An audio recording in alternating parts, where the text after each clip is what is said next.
Welcome back to Investing Talk Podcast. Okay, today we're jumping into HIMS and Hers Health. We've got a whole stack of sources here looking at this huge run-up they've had, over 150% this year. That's right. It's been quite a ride. So the big question everyone's asking, and what we want to tackle based on these materials is HIMS and Hers Health actually a buy right now? Or, is it too late after such a massive surge? And hey, before we really get started, if you like what we're doing here, breaking down these numbers and strategies, please hit that subscribe button, give us a like, maybe leave a comment. Yeah, definitely. And seriously, if there's another company you want us to dig into like this, just drop it in the comments below. We do read them. All right. So our goal today is pretty clear. Pull out the most important financial bits, the key strategic moves from all this analysis you sent over, and really understand what's driving this thing and what the risks are, too. Absolutely. Let's sift through it. Okay, first off, that momentum, 150% plus year to date, that's huge. What's behind this? Why is a digital health company that's, been around a bit suddenly making such a dramatic move now? Well, it's interesting because it's not just hype. The sources really point to strong fundamental performance backing this up. You look at the trailing 12-month revenue, TTM, it's hit $2.01 billion. For the billion, okay. Yeah. And maybe even more telling is the growth rate. Q2 year-over-year revenue growth was, get this, 72.6%. Wow, 72.6%. Exactly. So they're scaling incredibly effectively and seem to be doing it without sacrificing, service quality. So that leads right into the strategic shift, doesn't it? I remember there was a lot of talk early on, maybe some dependency fears around specific treatments like the GLP-1 weight loss drugs everyone was buzzing about. Right. And that was a potential risk.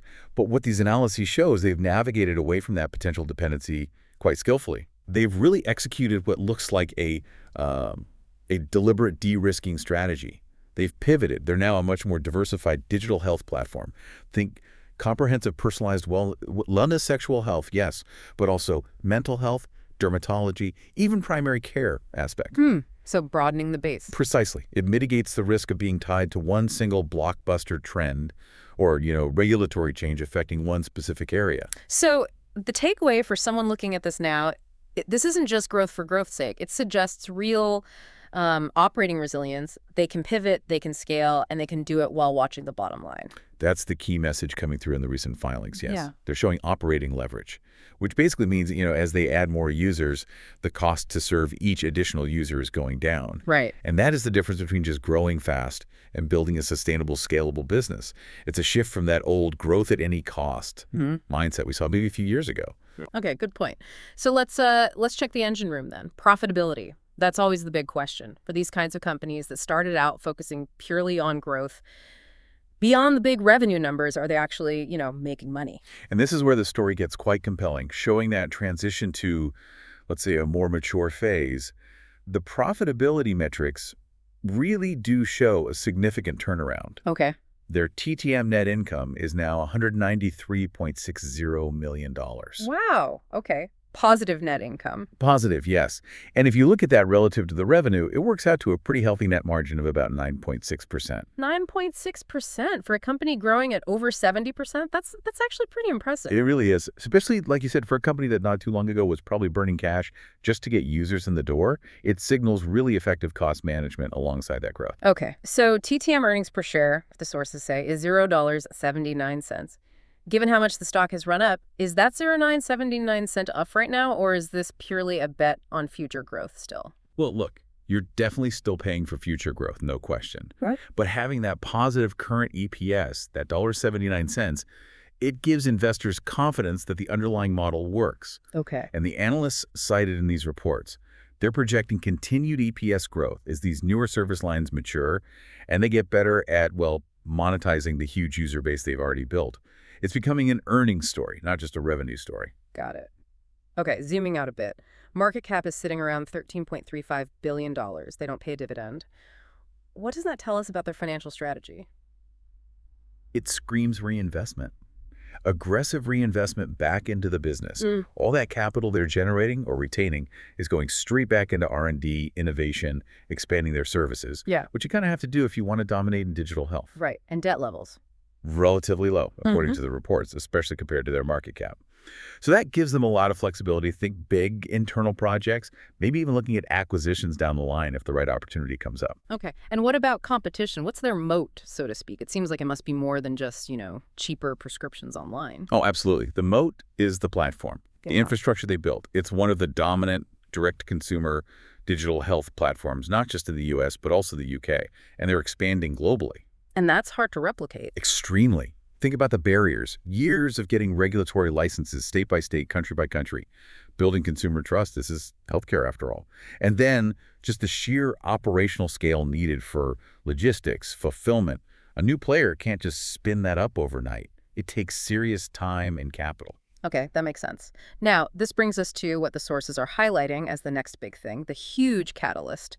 This launch planned for October 2025. The new menopause and perimenopause specialty under the HERS brand. Yes. This looks like a major strategic bet. They're framing it as potentially the next billion-dollar health segment for them. Is that just hype, or is there substance there? Well, the market they're targeting is certainly substantial. The sources estimate the addressable market in the U.S. alone is around 1.3 million women. And it's historically been quite underserved by traditional healthcare. Underserved, okay. And look, the internal targets cited are ambitious, no doubt. They're apparently aiming for $1 billion in revenue just from women's health by 2026. $1 billion by 2026. That's Yeah, aggressive. Very aggressive. Yeah. But it shows management's conviction in this opportunity. And how did the market react when this was announced? Explosively, as you mentioned. The stock jumped, was it over 16% just on the announcement day? Wow. So clear investor buy-in on the strategy, at least initially. And we're already seeing some high-profile analyst upgrades directly linked to this. One report mentioned an $80 price target, which is, roughly 30% upside from where it is now, tied specifically to this segment's potential. And it ties back to what you were saying about underserved markets.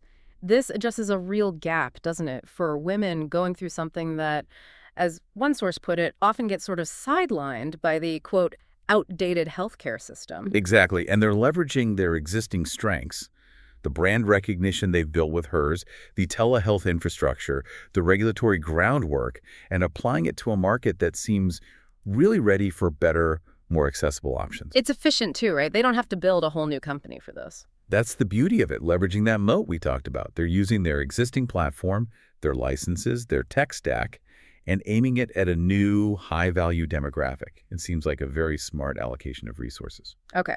Strong fundamentals, potentially huge catalyst coming. Let's look at the technicals now. Where's the stock trading? What's the chart look like? Any immediate pressures or tailwinds we should be aware of? Technically, the picture looks very strong. It's in a clear, established uptrend. The current price, around $62.76, it's near the 52-week high, which is closer to $73. But crucially, it's consistently trading above both its 50-day and 200-day moving averages. For chart watchers, that confirms strong buyer support and momentum. So what's a realistic trading range analysts are looking at, say, heading into the end of the year? Based on the reports, the thinking seems to be a bullish range between maybe $58 on the low end acting as a support level and possibly up towards that $80 target we mentioned if the momentum from the women's health news continues. And what are the key dates or events investors should circle on their calendars? Things that could really move the needle soon. The big one is the Q3 2025 earnings report that's scheduled for November 3rd. Everyone will be watching that very closely. Why specifically? Not just for the overall numbers, but for any early indicators, any metrics they release about traction in that new menopause line. Is that $1 billion target for 2026 looking even remotely possible? That report will give the first clues. Anything else? There's also a potential technical boost later in November from the Russell Index rebalancing. Sometimes stocks added or reweighted in major indexes get a bump as passive funds are forced to buy shares. It's a technical factor, but worth noting. Okay. Now, we absolutely have to talk risks. A stock up 150%, there have got to be some serious cautions here. What's the #1 risk factor highlighted in these sources? Valuation. Hands down, it's expensive. The market has priced in enormous amounts of future success already. What kind of numbers are we talking? The price-to-earnings ratio, PE, is around 75x based on trailing earnings and over 80x based on forward estimates. Whoa! 80 times forward earnings. Yeah. You were paying a massive premium compared to, say, traditional healthcare companies or even many other tech growth stocks. If they miss expectations, even slightly, or if market sentiment just cools off on growth stocks, The downside could be sharp. And that high valuation probably contributes to the next risk, right? Yeah. Volatility. It absolutely does. The sources flag a high beta 2.25, Right. meaning it's much more volatile than the overall market. If the S&P 500 has a bad week and drops, say, 2%, HIMS and hers could easily drop 4 or 5% or even more.